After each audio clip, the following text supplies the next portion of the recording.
Hello everyone, this is BlackStoryz, and welcome to my Element Stone Gold Guide Part 2.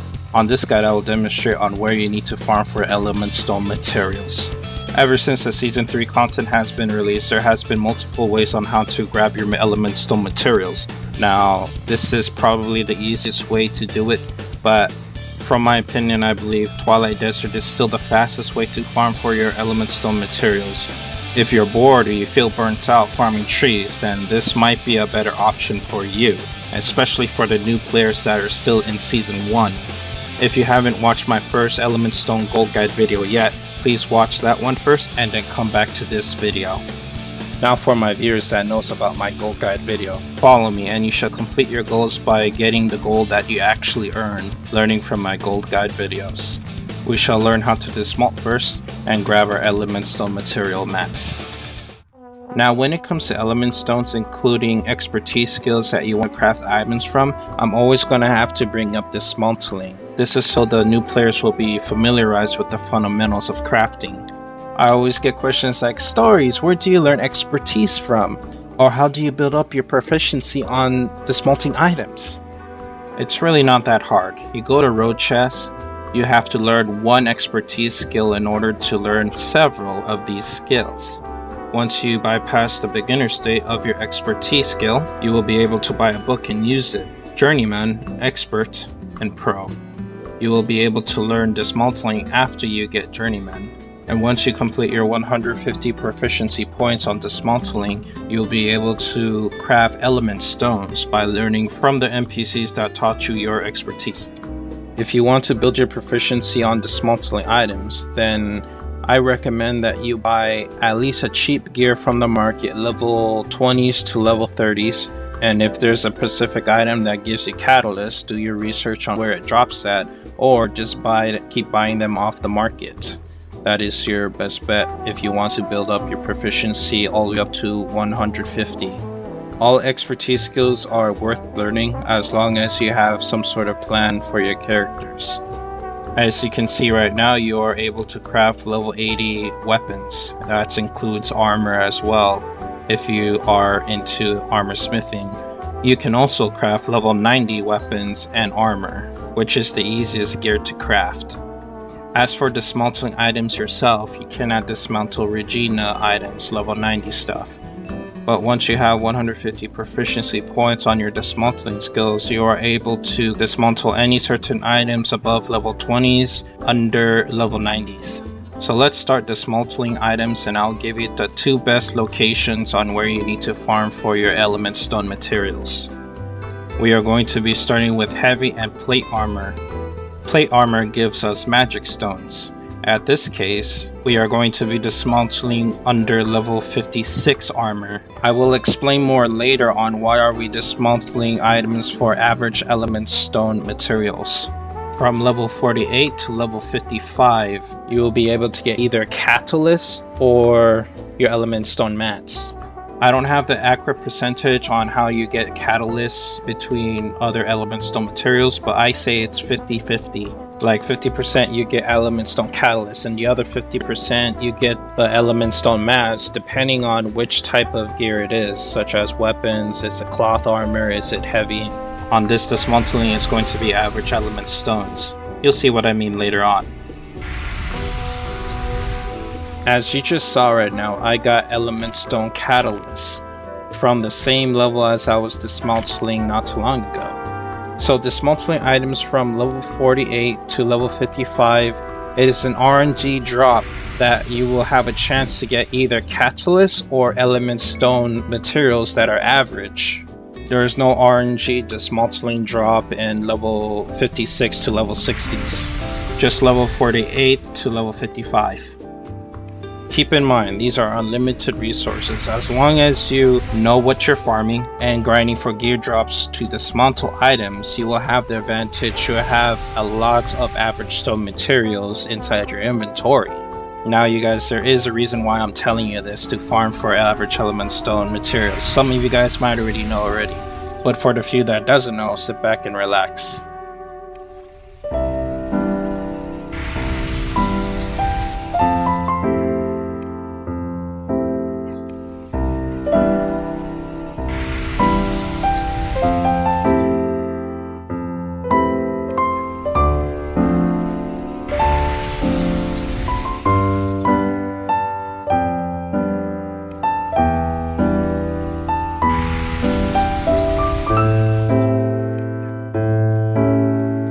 the best locations on where to farm for average magic stones is at Season 1 Shady Forest. The boss also drops cloth armor as well. Run the dungeon on normal mode unless you want a difficult time defeating him on hard or hero mode. Callus usually drops 1 to 3 armor pieces per run.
I just want to show you guys a quick run that he does drop the armor pieces, so let me just go grab them real quick.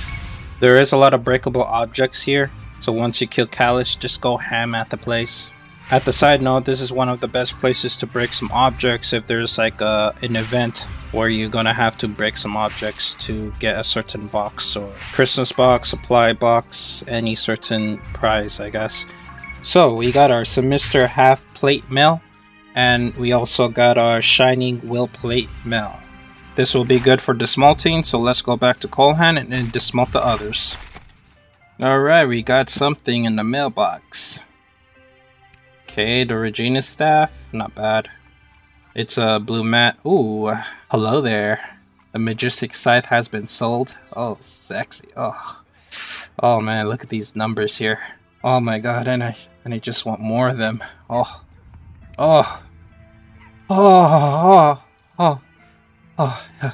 Okay. That's about it. Alright, it's empty, so let's go back and dismantle. Okay, come on, Magic Stone. Let's not get Catalyst this time. Alright, and we got our Magic Stone. Let's see for the next one.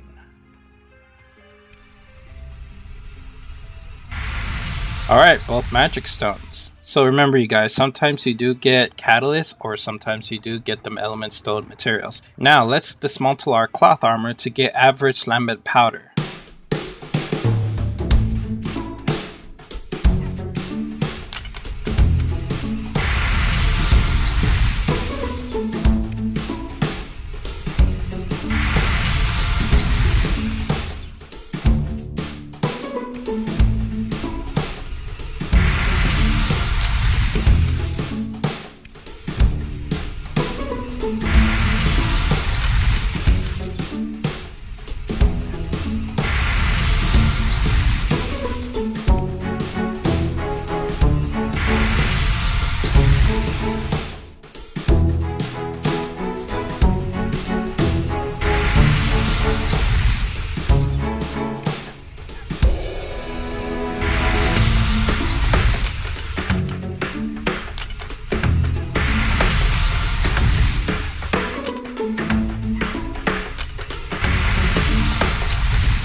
As you just saw right now, I got more Catalyst than Average Lambent Powder, so you're gonna have to keep on stacking cloth armor in order to get your powder, which is really not that hard. All it takes is a couple of grinding. In order to get 30 to 50 Average Lambent Powder, it takes 3 hours to stack up cloth boss drops. There are a few dungeons that could drop you cloth armor, but I got the best locations of where you need to farm for your average Lambent Powder, your average magic stones.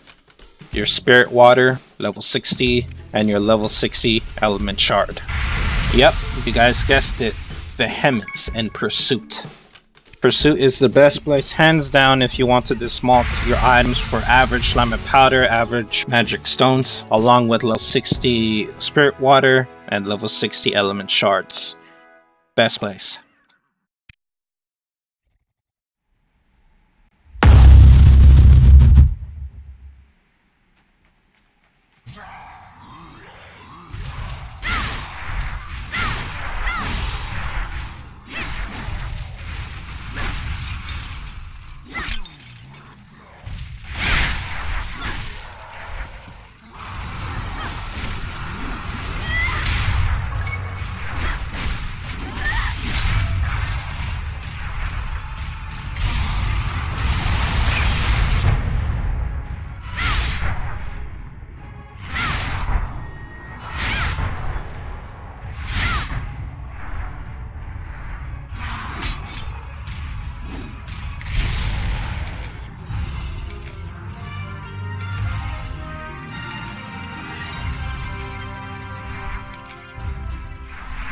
If you guys get tired of farming trees in Twilight Desert, this is the best place hands down, along with Shady Forest.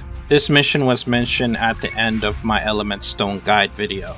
Farm this mission on hard mode. It isn't necessary to farm at hero mode. And if you are concerned about extra drops, go to the AP shop and get yourself a blessing so you could bless this boat and get extra drops if you really want to do that. I say it's worth it. Just farm at hard mode, it's under 5 minutes. You will get 2 to 4 armor drops in every single run. Now let's go back to road chest. There's more I'm gonna have to show you before I end this video. Dismantling items in Vindictus becomes less boring. When you're back from a dungeon and a boss drops you some sort of gear, then you think about what you want to do with it. You either sell it in the market or you dismantle for element stone materials. And in this case, we're dismantling for element stone materials, which from my opinion is the best option. It gives you something to do afterwards, like a side job in Vindictus. So now that we got dismantling done, I'm going to be explaining on what you need to craft with your element stone materials. So since you got your dismantling, let's say you got a lot of stacks like mines, right? You got like thousands of stacks or hundreds at least. And you want to make a lambent powder.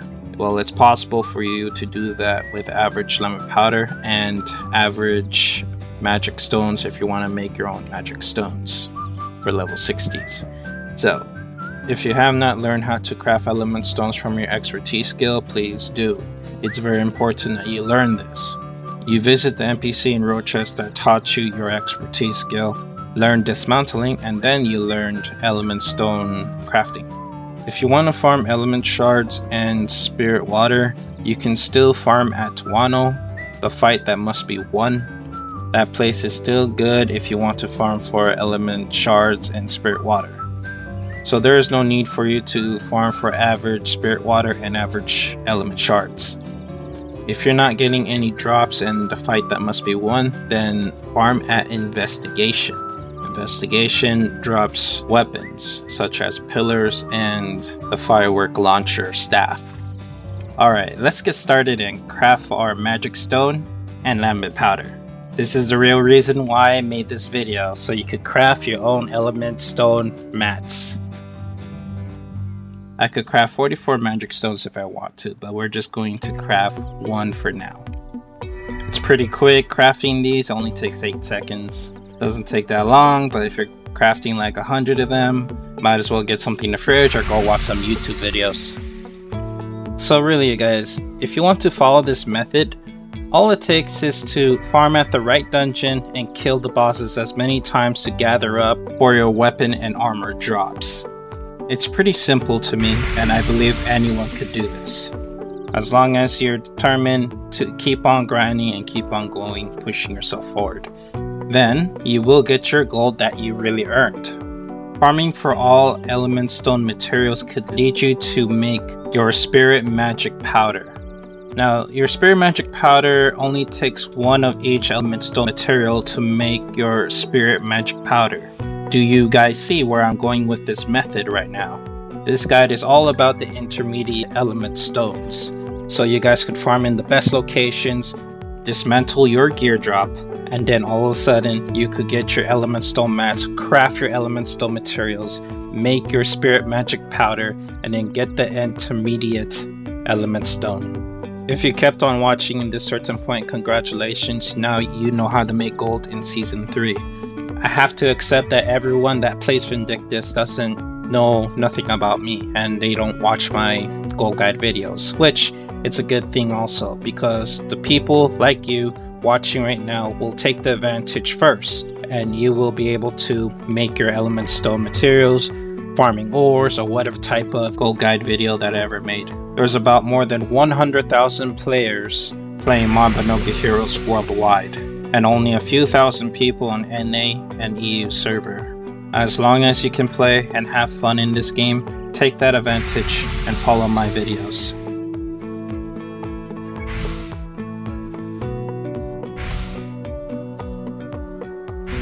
We got all 10 spirit magic powder. Now we shall craft our intermediate element stone. You guys expect the intermediate element stone gold guide coming later. Element stone guide and the average element stone guide, this guide right here, is all you need to know to make your intermediate element stones. Like this video, comment, share this video to your friends, and subscribe if you are new. I shall hear from you guys next time. More videos will be uploaded soon. Love you guys. Peace out. Ciao!